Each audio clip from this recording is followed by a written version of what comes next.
Hello everybody, George Williams Sr. here. I'm going to give another review, and I am going to review the Asteral Brewsters. Now I've had these shoes for a little over a year and a half now, and I've put them through just about everything you can put them through. So I'm going to give you the pros and cons on how I think about this shoe. All right, so hang on a second and we'll get started. All right, there it is. That's the Asteral Brewsters. Now, I had another pair of Astrals, and literally this heel part here dug into the back of my Achilles tendon so bad. Even though they fit nice, this was a constant irritation. So one of the pros of this is, one, they dry out pretty good. I stick them by my wood stove, prop them up like that against the firewall behind the stove. They dry out really well, and they've never stunk. Now, I don't know if that's just me or the shoe or whatever it's made out of, but I've never had an issue of these shoes smelling bad. And another pro for me is, unlike the other shoe, the other Astrals I had, this heel doesn't dig into me. It's comfortable enough, easy to put on. I do have to loosen up the laces as much as I can to get my dry suit booty in there, but it fits comfortably.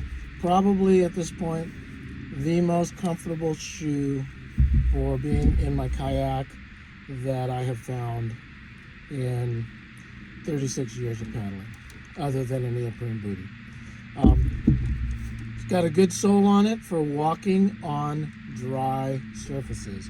And you can see they've been siped, so technically that's supposed to give you more grip on a wet rock, kind of like a tire. But what I've found is, on dry surfaces, hiking around, having to do a portage, very comfortable. On a wet surface, these soles do not grip very well. That is a huge negative, and it's hard to find a shoe that grips on a wet rock. But you can find them. I've had them before. Not as comfortable as these, but these I do not trust on a wet surface. The other downside, negative, that I would say about this shoe is this tread pattern. If you step in anywhere that's slightly muddy or on a surface that's muddy, this tread pattern doesn't penetrate the mud very well, so when you step up on a rock, the mud literally cakes to the sole, and when you step up on a rock, you just ski. Even if you don't have mud caked in, you can see a lot of mud still caked in there. Even if you don't have a lot of mud that you're stepping on, say you step up on a mossy rock. Now, I'm not talking about water moss. I'm talking about the kind of moss that you find growing on trees and on rocks along the riverbank. Even the mossy rocks, this does not have very good gripping power when you step on the moss. A lot of shoes I've stepped on mossy rocks, and they conform to the rock and grip the moss. As long as the moss doesn't break off the rock, they hold pretty good. But this shoe on a wet surface, again, if the moss is wet, just tend to just slide right off. And you can see where this is wearing smooth right here in the middle. I break it like that, you can see the sipe, and this one's really smooth. These are still pretty good, but they do not like to hold up on mossy rocks very well. And when you're climbing around on steep terrain, especially if you're winter kayaking, and the ground is wet, the dirt is wet, going down steep terrain, I would not trust these shoes for good grip. They're comfortable, but they don't like to stay underneath you very well in wet conditions. They've got these holes in the sides here, as you can see, so they drain water really well. So that's a good plus. Downside is, on the insides, you have this material here, and the holes are usually mostly covered. There's a little pinhole there, but the holes aren't big enough. Let's see if we can get a light on it. The holes right there where my thumb is, they're not big enough to eject sand. So I do find after a kayak run, if I've had to get out and portage and stuff and walk around in the river, that my inner sole here is often filled up with a lot of sand. It does not drain the sand out of these holes. I don't know if you can modify that, make those holes bigger or cleaner using something hot to melt that back so this stuff doesn't fray out. But as you can see in there, there's still quite a bit of sand.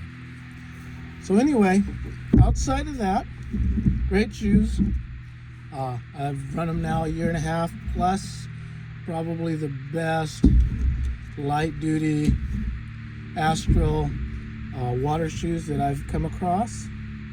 Way better than the older ones. I had some blue ones that, like I said, this heel part, ankle part here, dug into my Achilles tendons. So this one is a big plus that this doesn't do that. But when it comes to portaging in winter conditions, wet surfaces, muddy conditions, they're not very good. I would say they suck, but that's a little harsh. So they kind of suck-ish. Anyway, that's my review on the Asteral Brewster. Most comfortable shoe I've gotten so far as my feet go. Good for walking in, walking out, portaging on dry surfaces. Not so good on wet surfaces or muddy conditions. So I don't know if Asteral can come up with a different type of tread, a different type of rubber on the tread that is more grippy or sheds the mud out of these cracks better when you step and bend. These ones don't. This whole thing just cakes up and you're standing on a pretty much just a slick surface of mud cake. So if Asteral can figure that one out with a shoe like this and figure out how to drain the sand a little better out of your shoe, you may come up with a good product. But overall, I like them. Would I buy them again? Probably not. Anyway, it's George Williams Sr. giving you a review on the Asteral Brewsters after about a year and a half, plus or minus, of putting them through the ringer. They're still holding up pretty good. Haven't had anything come apart yet. And that's my product review. Talk to you later. See you on the water.